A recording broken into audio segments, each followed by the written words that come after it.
A lot of lawyers would go and say a lot of things, and then we're paying money, and it's something that is not understood. And then, of course, there is issues around appointment of board members. There is a representative of the board that comes from the department. They don't tell you that they appointed that person, I think, this Monday. Before then, since the former representative left, they have not appointed any person. And of course, then there is issues around the reappointment, which I'll come to.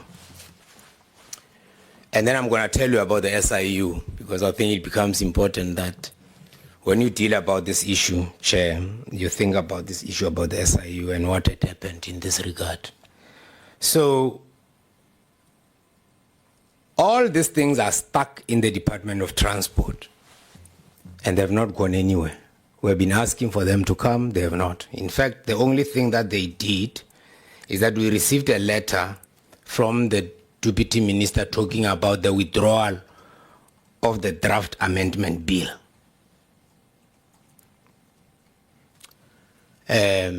Those that pride themselves with stopping this had told us that this thing will be withdrawn.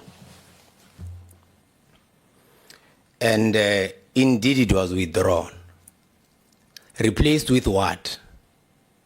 The so-called RAPS bill, which failed in Parliament. But we have never got anything like a gazette that says it was withdrawn. It's a letter like that. And when we asked, we were told we'll have a meeting. Then, of course, the next part is you then have you'd have received our strategic plan of 2025-2030. And I want to invite you to read page 2 there of what the minister says. The minister says we'll continue with the draft amendment bill. Remember, we were told it was withdrawn, but the minister says we'll continue with it. And I think the DM keeps on calling, going back and saying, well, there is the RAPS bill. What is happening here? At the center of this is the soul of the RAF that needs to be captured by certain individuals. And it has taken some form. And you see this board going all over. And Chair, it's because they are scared. They are fearful. They've been threatened. They are acting out of character simply because they've been threatened. So they've been divided. Because they have held the fort. 84.5% performance in an organization where you don't get a cent. Okay? Go to SAA. They received money. Go to Transnet. They received money. Go to PRASA. They received money. Go to South African Post Office. They received money for their turnaround. The turnaround of RAF has never got a single cent. And that's a fact. So, that's a fact. So, what do they then do? Then there are those that we found in the RAF. People that used to get 1.2 billion a year. In fact, at the time, when we started this work, Michael Brolio said to me, the lowest amount I got was only 65 million a month. He used to get, Adams and Adams used to get 100 million a month. Those were called fixed allocations. How did they happen, Chair? There was an agreement with certain law firms. Big as they are, and people are going to say I'm making it about black and white. Check them. If they are white or black, go and check them, the top 20. They used to get 1.2 billion each and every year at the top, which is Adams and Adams, Hartnell and Associates, De Broglie and all the others. What did they do? They used to take that money allocated to their clients. We changed that. We said the oldest debt first. It doesn't matter whether you come from Hlengwa Incorporated at the corner, but the oldest debt first. At the time, which is going to explain the issue of Mr. Modiba, you'll see it. At the time, those law firms in the top 20 had probably 30 days. There were law firms that were sitting with 1,800 days of debt. So we came as finance people, we said we must stratify this debt. And I think Mr. Mudiwa was at the center of it, to stratify the debt. What did it do? We stopped payment to the ones that were 30 days, and we were saying all of them must come closer, and then we agreed on 180 days. We went to court, we asked for 45A to support that, to suspend certain court orders until 180 days. Hell broke loose. Because suddenly, these law firms that used to make a lot of money out of RAF did not make it. And we got on. As we get on, people just put the pressure, they piled the pressure, they piled the pressure. And they piled the pressure on the board chair. It's painful to watch this board made up of seasoned professionals. I mean, the chairperson of the audit committee is an actuary. Okay? There are doctors in here. They are serious people. So, decisions are taken. So, when did this sudden disconnect happen? And where people try to throw each other under the bus. And I want to settle, Chair, because I want to allow you guys to ask questions. When did this happen? So somewhere in October, November last year, I pick up that certain law firms have hired a company called Communicate. And these law firms were going to use, and I've said this in public, Chair, so I'm going to repeat it again, certain professors, one of them being Henry Klopper, but other professors as well, to try and put this mounting campaign about Letswoalo and the fact that he must never see his way back into the RAF. And I pick it up, I raise it, and I know certain editors also met, but I know their names, and I told them, I said, well, sue me if you are saying all that. And I've been threatened with being sued, but I'm not worried because, I mean, you must come under oath, and I've got that information. So they start this campaign. Then it takes the form of attacking the board, trying to separate me from the board, isolate me, do a couple of things. We discuss this with the board. We agree this is the direction we must go, and we must keep on. So this had started, Chair, a long time ago, but it was before the hiring of this company. You summarize. Yes. Yeah. So then suddenly I get a call from the chair somewhere around February that says, I had just had a meeting with the deputy minister. He is of the view, and she raised this issue that the AXA CEO's position was not advertised, and that that creates issues, and the preference of the ministries that the position must be advertised, my position. So I say, but Chair, what was the nature of this meeting, and what were you discussing, and who called it, and what was the thing? But in any event, you are talking to me, I'm conflicted because in my view, I still want to stand a chance whether you go to advertise or whatever the board decision would be. Then this apparently went to the board. Of course, when they discussed those matters, I recused myself because I'm conflicted. But that's where it happened. So this instruction to go and advertise started long before. It goes to the board, and apparently it does not find favor. And how do I get to know about it is because then I'm asked to go and write a 360. This 360 comes as a decision of the ministry in August last year, I think. Yeah, in August last year, we were called, all of us, and we were told there is a thing called reappointment of CEO. And if there is a reappointment that is required, Chair, yeah, by the way, there are CEOs there that they're on their third term at the Department of Transport. And they said, if you want that, you must bring this and the 360. That's how I got. So my 360 ends on the 14th of May. I did my 360 on the 14th of May. meaning there was a decision to reappoint.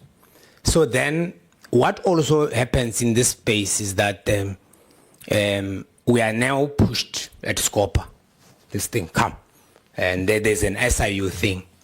So we receive a letter. It's a strange letter that says there is some sort of interference, but it comes from the minister. There is some sort of interference. Please warn executives if they are. We say, "Lo, what is this now?" But it came after the meeting of the 25th of April, where I think it's in this very room where Scopa was, or whether it was online, but it was where the SIU had been saying things, disparaging things. And I had been engaging them, by the way, and that they are not allowed, they are not working according to this, and then this is what happens. But Chair, they must tell you that too, yesterday, the DM said to them, there shall never be any letter that comes here that talks about reappointment. He instructed the board. And yesterday they went and discussed also about the fact that they made a mistake by not adding this thing of the SIU in my letter. But they're saying this in front of executives. Of course they were going to tell me. So they are aware of this thing. So the pressure is coming from the ministry, Chair, led by the deputy minister. There's no question about it. He can say that. I'll tell him the number of letters. Every other week we receive a letter at the RAF. We must respond to it. You must ask them the number of special meetings they had to hold because they've taken a decision. Somehow it went out of the board and the DM is aware of it. Then suddenly a letter comes that says, why are you deciding this? Why are you deciding that? So, Chair, is it true that there is interference at the RAF? So this thing is trying to create a whirlwind where this thing must just be seen as this mini mess. There is no state entity or any entity, Chair, that can perform consistently at the rate average 85% over 5 years that is in this mess. So there's no mess here. The difficulty, Chair, of the other members is that they can't raise their hands, they can't say it. I thought today they'll be given an opportunity, Chair. They must tell you what's happening in there. I'm happy that you'll go and to get the letter that comes from the audit committee. I'm sure it will raise issues. Lastly, Chair, they are just lies that have been told. It's not misrepresentation. So, one is that you are told I received my letter before they came here on the 3rd. No. I received my Let's not say lies. Let's say misleading information for our sake.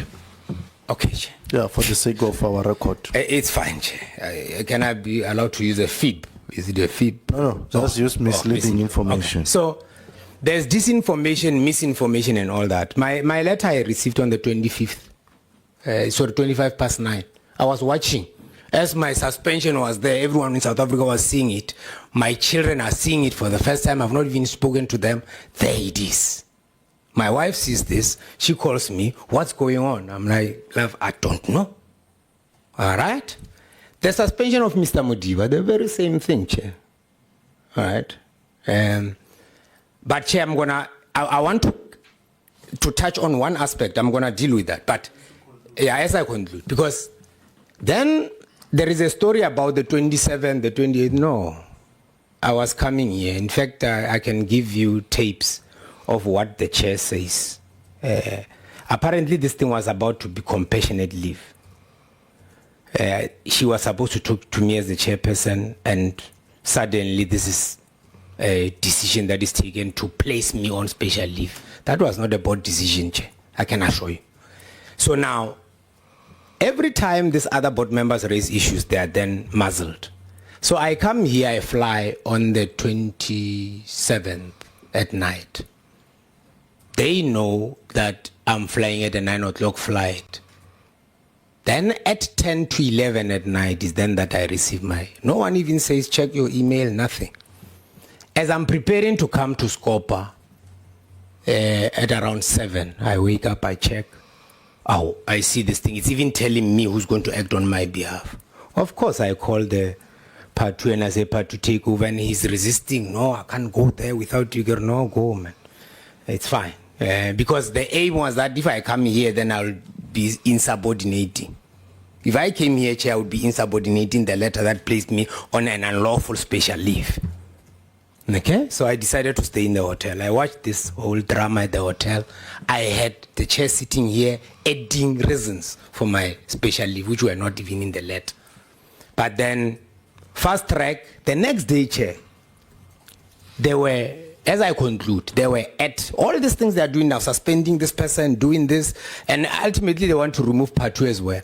The aim was, they went there, the REMCO chairperson, the deputy chair and the chair went into rough offices.